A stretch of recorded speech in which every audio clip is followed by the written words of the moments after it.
propuesta de ley, Manuel, lo que busca adicionalmente es asegurar de alguna manera la lucha del Estado en contra de ciertos actos en el marco de manifestación. Qué gusto saludarle, doctor Carrión. ¿Cómo está? Buenos días.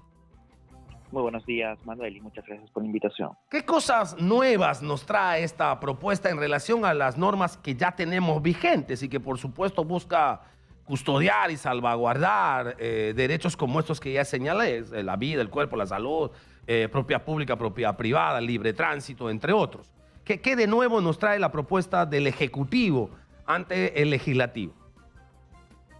Lo que promueve, Manuel, este proyecto de ley enviado al Legislativo por parte del Poder Ejecutivo es no solamente el incremento de las penas referidas a aquellas que se cometen o aquellos delitos que se cometen en el marco de un estado de emergencia, como por ejemplo actos en contra de la propiedad pública, en contra de la propiedad privada, sino además incrementar agravantes a determinados delitos, como por ejemplo delitos contra la vida, el cuerpo y la salud, léase el delito de lesiones, el delito de homicidio, etcétera, que se cometan dentro de un estado de emergencia.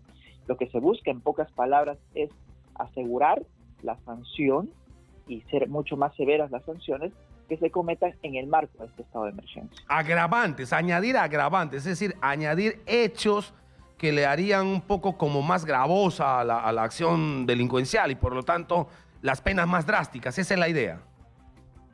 Esa es la idea, partiendo de este viejo concepto político criminal de que el incremento de sanciones o su agravamiento implicaría un control social o que motive a las personas a que no cometan este delito, pero habría que ver si es que esta finalidad que se busca con este proyecto de ley realmente se condice con lo que siempre sucede en la realidad.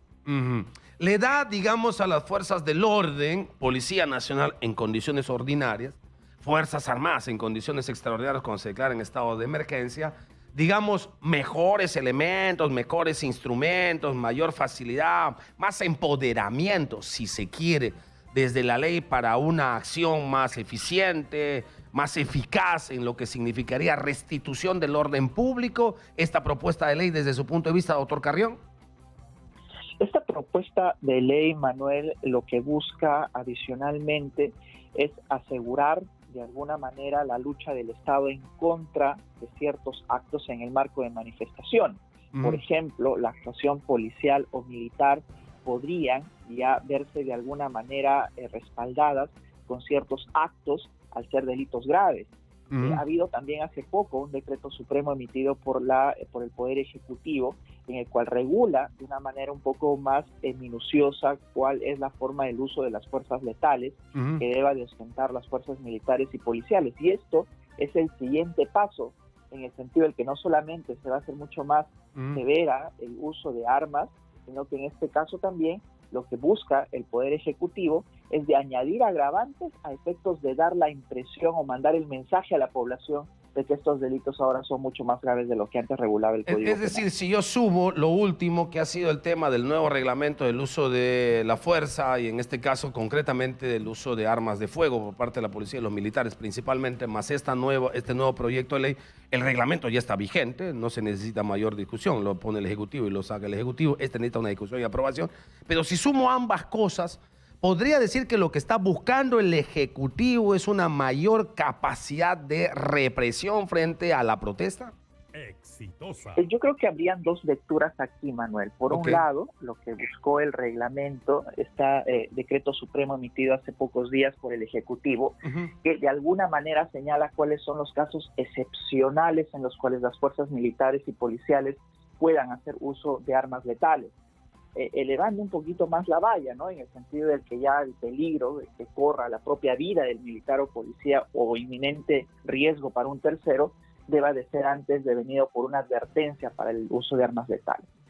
Yo creo que por ese lado lo que busca más bien el Ejecutivo con el decreto supremo es resguardarse ante futuros procesos en contra no solo de los policías o militares, sino también en contra de los ministros y quienes se encuentran en la más alta jerarquía de las Fuerzas Armadas y policiales. Y por otro lado, tenemos precisamente el proyecto de ley que ahora estamos comentando, que busca equiparar ello, ¿verdad? Restringir un poco el uso de armas letales, pero por otro lado, ¿no?, agravar las penas e incluir nuevas agravantes dentro de las mismas que puedan de alguna manera promover el control de estas protestas sociales en el marco de un estado de emergencia. Ok, me suena sin embargo a criminalizar las protestas con mayor radicalidad. Ahí viene ya el otro punto de análisis interesante, Manuel, que tiene que ver con las consecuencias criminológicas, ¿no? Busca naturalmente criminalizar una protesta social, pero por otro lado, la pregunta sería si con estas medidas, es decir, esbozadas en este proyecto de ley, se va a lograr realmente el objetivo de que las protestas no se realicen o de que, porque siempre está bajo el manto del protesta o de estado de emergencia, o que se logre controlar este tipo de criminalidad. Y ya lo hemos visto en muchos otros proyectos de ley, en las cuales no solamente el Ejecutivo, sino el Congreso creen que incrementando las penas, de manera automática, se va a lograr controlar un tipo de criminalidad. Y eso, criminológicamente, no es cierto. La realidad nos ha demostrado que no va por ahí la solución. Ahora, doctor Carrión, este reglamento del uso de la fuerza que se ha publicado hace unos días, no va a tener, digamos, alcance al momento de juzgarse los hechos que han ocurrido entre el 7 de diciembre y, por supuesto, un día antes de que entre en vigencia la norma. Estamos hablando de todo lo que podría significar investigación por las muertes ocurridas en Ayacucho, las muertes ocurridas en Puno y en otras, en Apurímac, en otras partes del país. Estamos hablando de 60 fallecidos y por lo menos entre 47 y 48, digamos, en escenario de enfrentamiento. No va a ser de aplicación, teniendo en cuenta que este es un decreto que se ha publicado hace menos de una semana y entró en vigencia hace menos de 5 días, ¿no? Claro que sí, por un principio de legalidad, es decir, por el tiempo en el que se dio esta norma administrativa, este decreto supremo por parte del Ejecutivo, no podría entrar dentro de la ecuación general de evaluación de los hechos, no aplicaría a los casos como tú sostienes que se han sucedido en diciembre y enero. Pero hay un punto importante también ahí, Manuel, y es que antes de este decreto supremo ya se regulaba el uso de las fuerzas letales, tanto por parte de la policía como de los militares. Y siempre el principio que rigió es únicamente hacer uso de las armas letales en tanto esté en peligro la propia vida de quien es el militar o el policía y hace uso de esas armas o de un tercero. Solamente de que ahora han elevado un poco la valla en atención a que esto eventualmente podría promover una extensión de responsabilidad, pero eso no es cierto, porque ya este reglamento no va a entrar dentro de la evaluación de la Fiscalía, por ejemplo, en los delitos de genocidio, homicidio calificado y lesiones graves que viene investigando. Que ya están en investigación con carpetas abiertas, tiene usted razón. Ha sido muy gentil, doctor Andy Carrión, gracias por ilustrarnos en estos temas, abogado penalista, experto en esta materia, hablando sobre esta propuesta del Ejecutivo que me imagino con carácter de urgencia tiene que llegar inmediatamente al Congreso de la República.